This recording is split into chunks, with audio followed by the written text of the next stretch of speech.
Now, at the best of times, even without a pandemic like COVID, you guys will agree that startups always experience uncertainties. If you think about it, essentially, as a startup, you're betting on a certain worldview.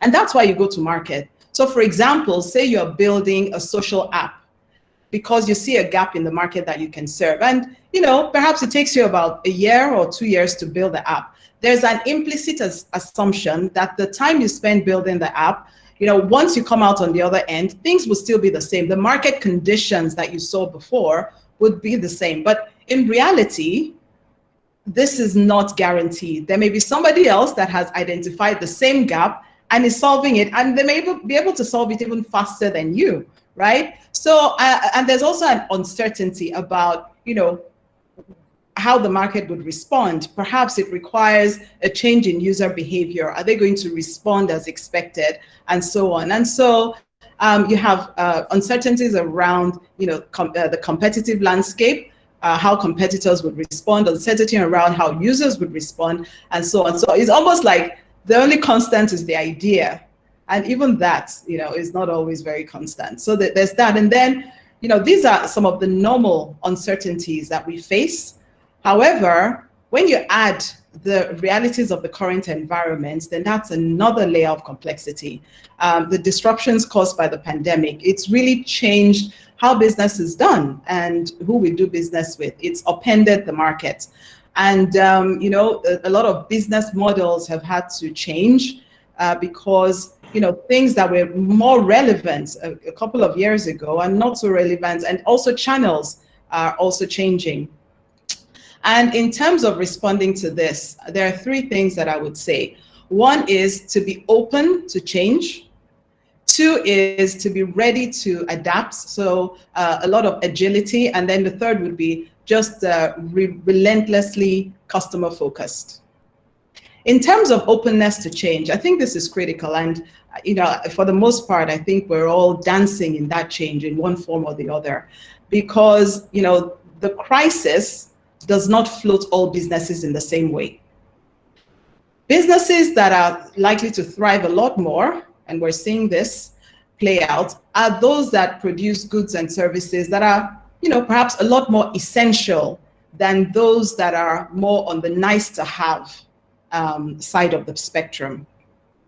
And so it's important to just really take a very objective and hard look at the value that we're providing and be ready to adapt. So, examine our business and see, what parts serve the current need, what really are the trends that we're seeing around user behavior.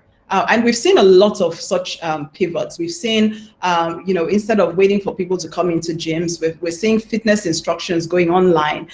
Restaurants that are usually very much around the experience, we're seeing, a lot more focus on food delivery. And usually that would be a small part of the value chain, the small part of the services offered, right, for a lot of restaurants, because they really pride themselves around the experience. But right now, in responding to the pandemic, you find that you probably need to shrink the experience part of of your service and repurpose people to ensure that you have a robust and appealing food delivery service that is fast, that is responsive, and so on and so forth. So these kinds of thoughts, because it's almost like as startups, the target is always moving, right? And to hit a moving target, hunters will tell you that you need to shoot ahead of it. And so this is something that we constantly have to bear in mind. In the tech space, for example, as well, we do see a lot of this, the fact that it's important to just roll with the plan, to be adaptable, to be flexible. If we look at some of the popular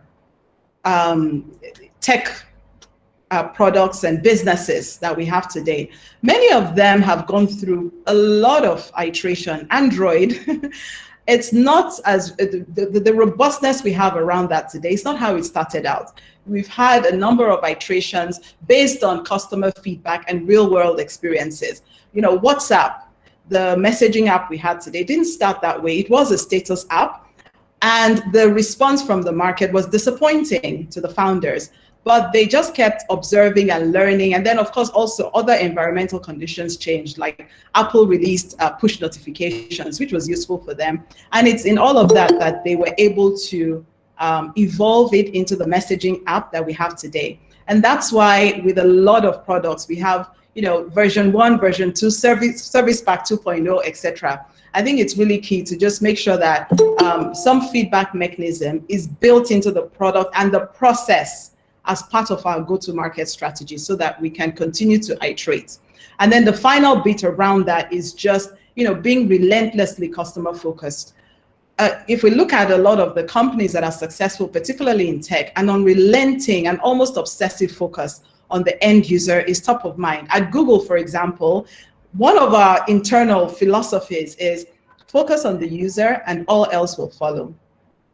Because really that's where it starts from. We're not writing code for the sake of it, but to actually meet a need, to solve a problem. And that is what is sustainable.